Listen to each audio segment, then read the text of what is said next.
Sejarah uang. Sejarah uang yang kita kenal sekarang ini mengalami proses perkembangan yang panjang. Pada mulanya, masyarakat belum mengenal pertukaran karena setiap orang berusaha memenuhi kebutuhannya dengan usaha sendiri. Manusia berburu jika ia lapar, membuat pakaian sendiri dari bahan-bahan yang sederhana, mencari buah-buahan untuk konsumsi sendiri. Singkatnya, apa yang diperoleh itulah yang dimanfaatkan untuk memenuhi kebutuhannya. Akibatnya timbul barter. Kesulitan yang dirasakan dengan sistem ini diantaranya adalah kesulitan untuk menemukan orang yang mempunyai barang yang diinginkan dan juga mau menukarkan barang yang dimilikinya, dan kesulitan untuk memperoleh barang yang dapat dipertukarkan satu sama lainnya. Pengertian. Uang adalah suatu benda yang diterima secara umum oleh masyarakat untuk mengukur nilai, menukar dan melakukan pembayaran atas pembelian barang dan jasa, dan pada waktu yang bersamaan bertindak sebagai alat penimbun kekayaan.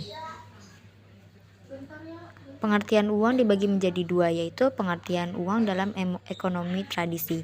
Uang didefinisikan sebagai alat tukar yang dapat diterima secara umum. Alat tukar itu dapat berupa benda apapun yang dapat diterima oleh setiap orang di masyarakat dalam proses pertukaran barang dan jasa.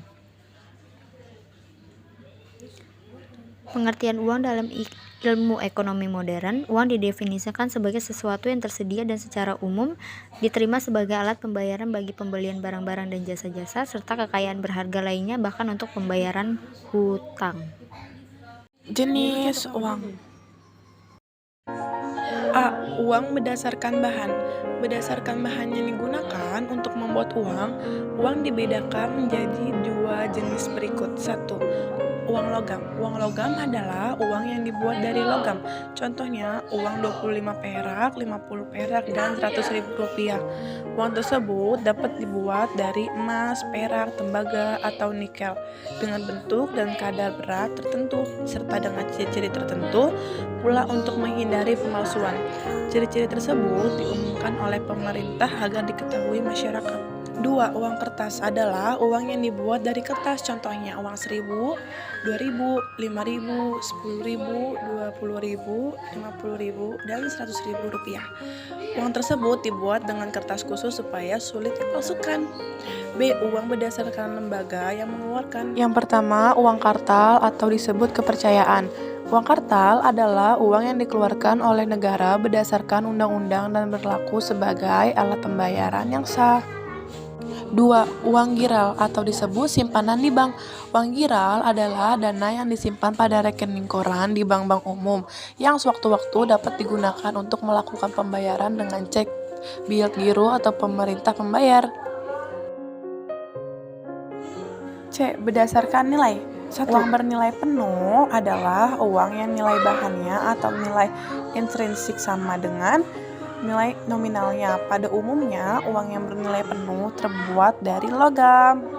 2. Uang tidak bernilai penuh. Uang tidak bernilai penuh adalah uang yang nilai bahannya atau nilai intrinsiknya lebih rendah daripada nilai nominalnya. Pada umumnya, uang yang tidak bernilai penuh terbuat dari kertas. Fungsi dan nilai uang. Selain sebagai alat tukar-menukar, uang juga memiliki fungsi yang lain. Fungsi uang secara garis besar dibagi menjadi fungsi asli dan fungsi turunan. Fungsi asli uang: A. Sebagai alat tukar, B. Sebagai satuan hitungan. Fungsi turunan: A. Sebagai alat pembayaran. Nilai uang adalah kemampuan uang untuk dapat ditukarkan dengan sejumlah barang tertentu.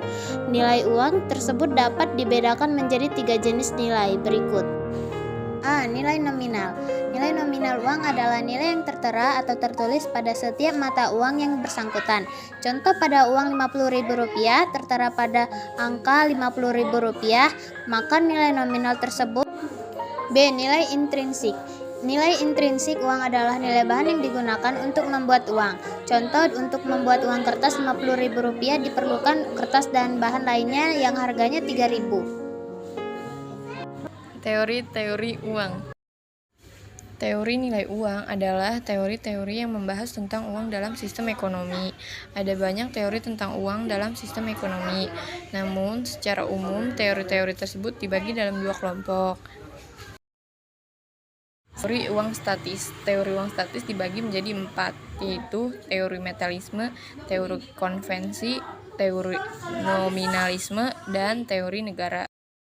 Yang kedua, teori uang dinamis. Teori uang dinamis dibagi menjadi 3, yaitu teori kuantitas, teori persediaan kas, dan teori ongkos produksi.